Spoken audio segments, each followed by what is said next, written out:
Anamning nidasi Artuş Bug'ura. Ihson qo'liga telefonni oldi.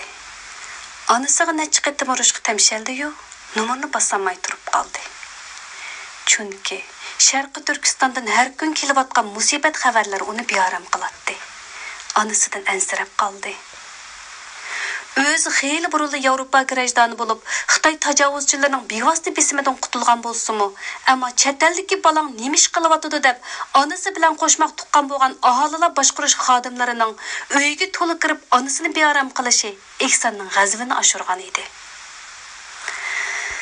Ihsonning onasi 70 dan oshdi. Garchi o'zining hojididan chiqa olsa-mu, yolg'iz edi. Dadasining vafot bo'lganiga 1 yil bo'ldi.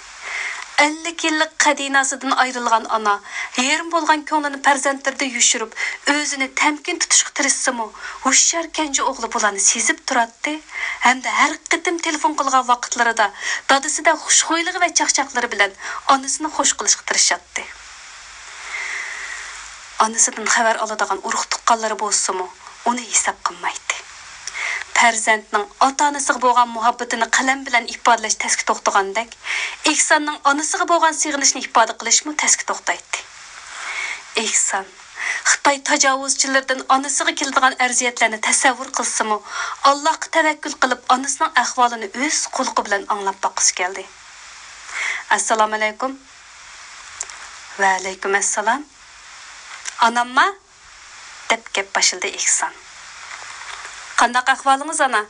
Salomatligingiz yaxshidi? Nima ishlar bilan bo'ldingiz? Onasining javobini kutmayla, Ihson savollarni yog'dirib o'tdi. Onasining ovozi nihoyat past chiqdi. "Ha, senmiting balam? O'zing qandaqroq?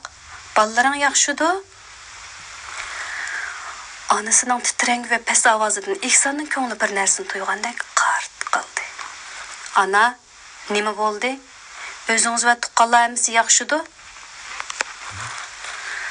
"Balam," dedi ana texmi titrang ovozda. "Ballalaringni o'zing boq jinim balam. Bizning hech gap ko'tarligidek holimiz qolmadi. Ishimiz cho'ngib qoldi. Sen turgan yeringda jim yasha. Boshqa ishlarga aralashma. Bizning boshqalarning so'zini ko'tarligidek ahvolimiz yo'q."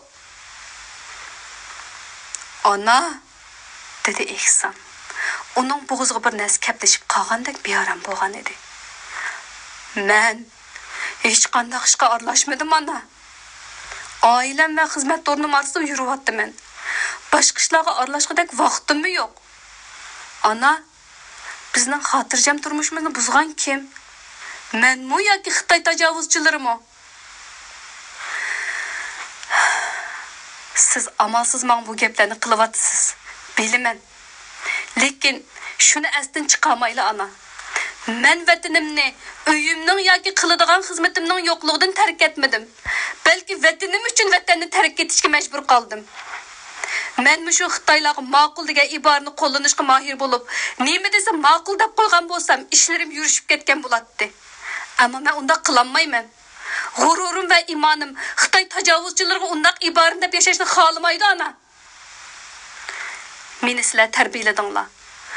Qo'rqish faqat bizni yo'qdan bor qilgan osmon zaminning egasi Allohga xosdir deb o'rgatgandinglar. Bilaman ana. Mening chet elda bo'lganim sababli sizlar majburiy tuqqan bo'lishqa, nuqtaliq oilada ta'qib ostiga elinishqa, bir tuqqan qarindoshlarimning tutqun qilinib turmalarga solinishiga, hatto o'ldirib tashlab berishdek oqibatlarga majbur bo'lyapsizlar.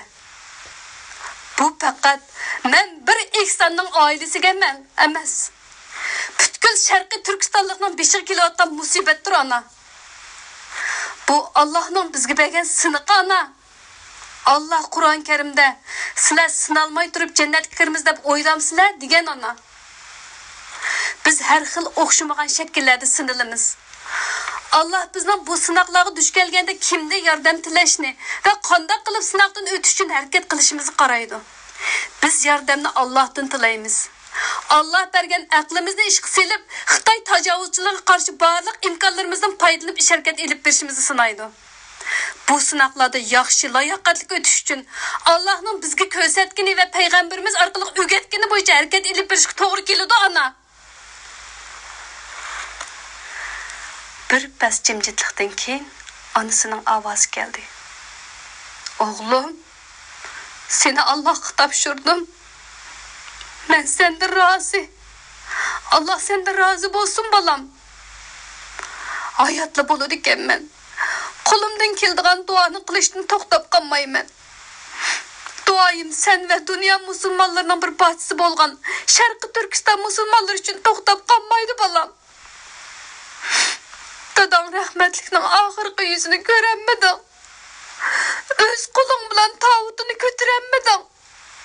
Senin kilenmesliginin sebebini bilimiz balam. Dadam hem senden razı oldu balam. Sen herkes kilenmedim de pişman kılma. Biz hemmimiz senden razı balam. Allah bizni bu dünyada görüşükü nasip kılmasa, o dünyada çokum yüz görüşümüz. Allah özüge secde kılgan bendisini herkes taşlap koymaydı. Allah yardımcımız olsun. Bizge kelgen her qandaq musibetni anlagan vaqtında tushkunlashma. Faqat Allohga yelinib duo qil. Qaddingni ruslab, Xitoy tajovuzchilariga qarshi harakatini davomlashtir. O'g'lim, biz Allohdan umidni uzmaymiz. Faqat Allah rızası uchun bedel to'lashdan qo'rqmaydi ekanmiz. Allah bizni nusrat bilan mukofotlaydi o'g'lim. Canım balam. Bo'ldi mushak so'zlashayli. Sen mi emde telefon qiliman deb shurma. Allohga omonat bo'l balam.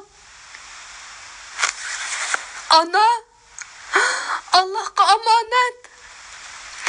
Men de yana bir qitim rozi bo'ling. Farzandlik burchimni ado qilolmadim. Ehson shu gaplarni aran deyaladi. Qarshi tarafdan telefonning uzilgan ovozi keldi. Tut, tut.